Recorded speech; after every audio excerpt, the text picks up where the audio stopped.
बड़ी बड़ी मिठाइयों की दुकान पर आपने बकलावा मिठाई तो ज़रूर देखी होगी, जो बहुत ही मज़ेदार होती है, लेकिन हम इसको ख़रीदते नहीं हैं क्योंकि ये बहुत ज़्यादा महंगी होती है। तो आज मैं आपके लिए घर में बहुत ही इजी तरीके से और बहुत ही आसान रेसिपी के साथ बकलावा मिठाई की रेसिपी लेकर आई हूँ। इतनी आसान रेसिपी है कि देखते ही आप इसको बना लेंगे। तो चलिए चलते हैं इस बहुत ही मज़ेदार सी बकलावा मिठाई की रेसिपी की तरफ। इस मज़ेदार सी मिठाई को बनाने के लिए हमने यहाँ पर 1 कप मैदा ले लिया है और मैदे को एक बाउल में ऐड कर दिया है। इसके अंदर हम ऐड कर देते हैं 1 टेबल स्पून घी और इसके साथ ही हाफ़ टेबल स्पून हम इसके अंदर सिरका ऐड कर देंगे। सिरका ऐड करने से हमारा जो आटा है वो बहुत ही अच्छा गूंद कर तैयार होगा।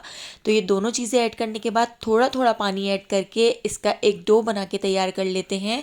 तो हमने जो आटा गूंदना है वो सख्त गूंदना है, थोड़ा हार्ड सा हमने आटा गूंद के तैयार करना है।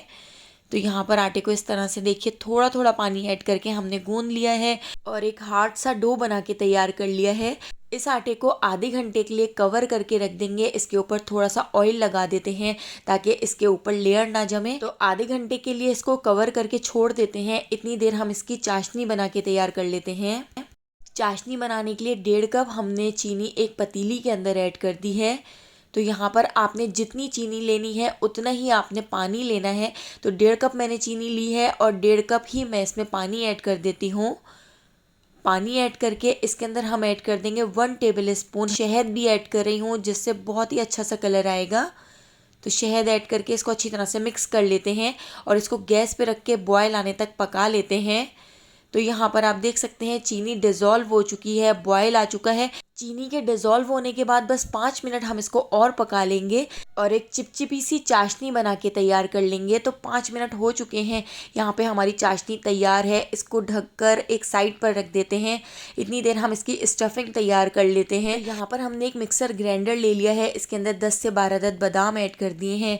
10 से 12 ही हम इसके अंदर पिस्ते ऐड कर देते हैं। 10 से 12 अदद हम इसमें काजू भी ऐड कर देते हैं और अखरोट भी हमने यहाँ पर 10 से 12 अदद ले लिए हैं और इन चारों चीज़ों को पीस लेते हैं। आपके पास कोई एक ड्राई फ्रूट हो तो उसका इस्तेमाल करते हुए भी आप इस बकलावा मिठाई को बना के तैयार कर सकते हैं। तो इन चारों ड्राई फ्रूट्स को हमने मिक्सर ग्राइंडर में पीस लिया है। इसको भी हम साइड पर रख देते हैं। आधा घंटा हो चुका है, आटा चेक कर लेते हैं। तो देखिए आटा हमारा बहुत अच्छी तरह से सेट हो चुका है। आटे को हमने रोलिंग मैट के ऊपर रख लिया है। इसको 2 से 3 मिनट हल्का सा और नीट कर लेते हैं। हथेली से दबा दबा के हमने इसको नीट कर लिया है। तो देखिए कितना सख्त सा हमारा आटा गूंद के तैयार हो गया है। इसके हम पेड़े बना लेते हैं। इसके 6 पेड़े बना के तैयार कर लेते हैं और हमने जो पेड़े बना के तैयार करने हैं वो बहुत ज़्यादा बड़े नहीं बनाने हैं, बस छोटे छोटे से हमने 6 पेड़े बना के तैयार कर लेने हैं। तो यहाँ पर मैंने इसके 6 पेड़े बना के तैयार कर लिए हैं। अब एक पेड़े को उठा के हम इसकी चंगेरी बना लेते हैं। इसके ऊपर थोड़ा सा मैदा डस्ट कर दिया है। चंगेरी बनाने के बाद इसको हम बेल लेते हैं। तो इस पेड़े को हमने इतना बेल लेना है कि ये बिल्कुल पतली सी रोटी बनकर तैयार हो जाए। तो जितनी पतली हो सके आप इस रोटी को बेल लें। जितनी ज़्यादा पतली रोटी बिली हुई होगी उतने ही ज़बरदस्त बकलावा मिठाई बन के तैयार होगी। तो यहाँ पर हमने रोटी को बिल्कुल पतला और बहुत बड़ा सा बेल लिया है। इसके साथ ही मैंने यहाँ पर एक प्लेट ले ली है, जिस प्लेट के अंदर मुझे बकलावा मिठाई बना के तैयार करनी है।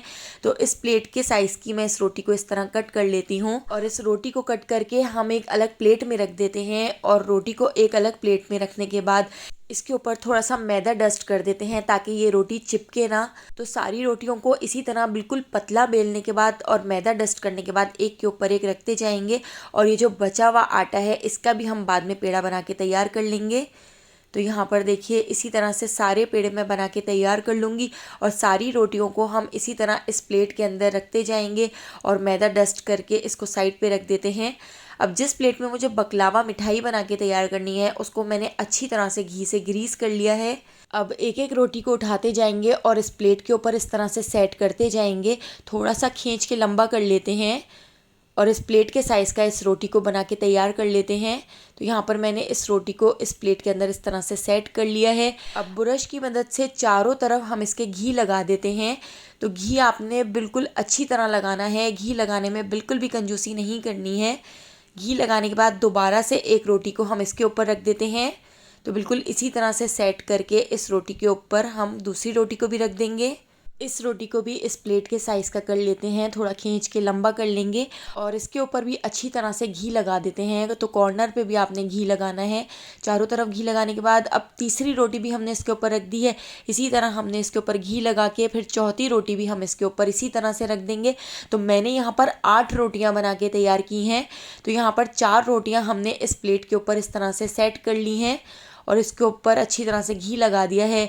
अब हमने यहाँ पर जो स्टफिंग बना के तैयार की थी, यानी हमने जो काजू, बादाम, पिस्ते, अखरोट बिल्कुल बारीक पीस लिए थे।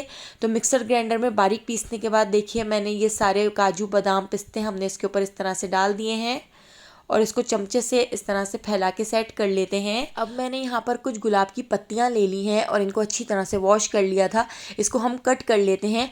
इस मिठाई में रोज़ एसेंस का भी यूज़ होता है, लेकिन मेरे पास रोज़ एसेंस नहीं था, इसलिए मैंने यहाँ पर गुलाब की पत्तियों को इसके ऊपर इस तरह से डाल दिया है। इससे भी बहुत ही ज़बरदस्त सी खुशबू आएगी और बहुत ही ज़बरदस्त सी मिठाई बन के तैयार होगी। तो मैंने थोड़ी सी गुलाब की पत्तियाँ इस तरह से इसके ऊपर डाल दी हैं। अब इसके साथ ही अब जो बाकी की 4 बची हुई रोटियां हैं उनको हम इस तरह से इसके ऊपर रख देते हैं। तो इसको भी खींच के इस तरह से लंबा कर लेते हैं और ब्रश की मदद से घी से ग्रीस कर लेते हैं। तो अच्छी तरह से हम इसके ऊपर घी लगा देंगे।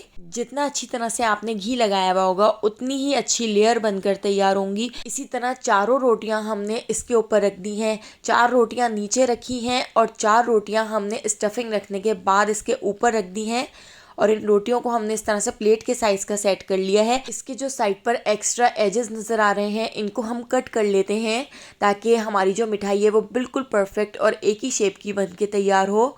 इन सारी रोटियों को प्लेट में सेट करने के बाद अब हम इसकी कटिंग कर लेते हैं। तो यहाँ पर मैं इसकी डायमंड शेप में कटिंग कर रही हूँ। अगर आप स्क्वायर शेप में कटिंग करना चाहें तो आप कर सकते हैं। मिठाइयों की दुकान पर जो मिठाई मिलती है वो डायमंड शेप में होती है, इसलिए मैंने इसकी कटिंग इस तरह से डायमंड शेप में कर ली है। पहले सीधा सीधा कट करने के बाद उसके बाद मैंने इसको इस तरह से साइड से कट कर लिया है। इस तरह से हमारी जो मिठाई है डायमंड शेप में बनकर तैयार होगी। तो पूरी मिठाई को इसी तरह से आपने पहले कट कर लेना है। कट करने के बाद देखिए हमारी यहाँ पर मिठाई बिल्कुल रेडी है। इसको हम बेक करेंगे। तो एक पतीली को मैंने 15 मिनट पहले प्री हीट करने के लिए रख दिया था। इसके अंदर एक स्टैंड रख दिया है और इसके ऊपर हम अपनी मिठाई वाली प्लेट रख देते हैं और इसको कवर करके लो फ्लेम पर 60 मिनट तक छोड़ देंगे। 60 मिनट में बहुत ही अच्छी सी हमारी मिठाई बनकर तैयार हो जाएगी।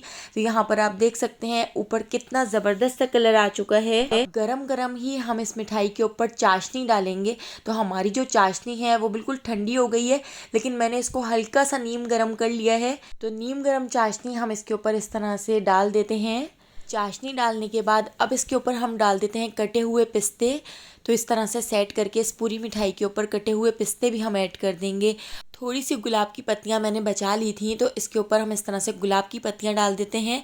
ये बिल्कुल ऑप्शनल है, अगर आपके पास ना हो तो आप स्किप कर सकते हैं। तो यहाँ पर हमारी मिठाई बिल्कुल तैयार हो चुकी है। मैं आपको निकाल कर दिखाती हूँ। तो देखिए कितनी परफेक्ट और कितनी ज़बरदस्त सी हमारी यहाँ पर बकलावा मिठाई बनकर तैयार हुई है। बहुत ही इजी तरीके से मैंने आपको ये मिठाई की रेसिपी बताई है, तो एक बार आप इसको ज़रूर ट्राई कीजिएगा। रेसिपी पसंद आई हो तो लाइक, शेयर और सब्सक्राइब करना बिल्कुल भी मत भूलिएगा। बेल आइकॉन के नोटिफिकेशन को ज़रूर ऑन कीजिएगा, क्योंकि डेली मैं बहुत ही मज़ेदार सी रेसिपीज़ आपके लिए लेकर आती हूँ। तो उन सारी रेसिपीज़ का नोटिफिकेशन आपको फ़ौरन मिल सकेगा और आप मेरी सारी वीडियोज़ वॉच कर सकेंगे। आने वाली वीडियो तक मुझे दीजिए इजाज़त। अल्लाह हाफ़िज़।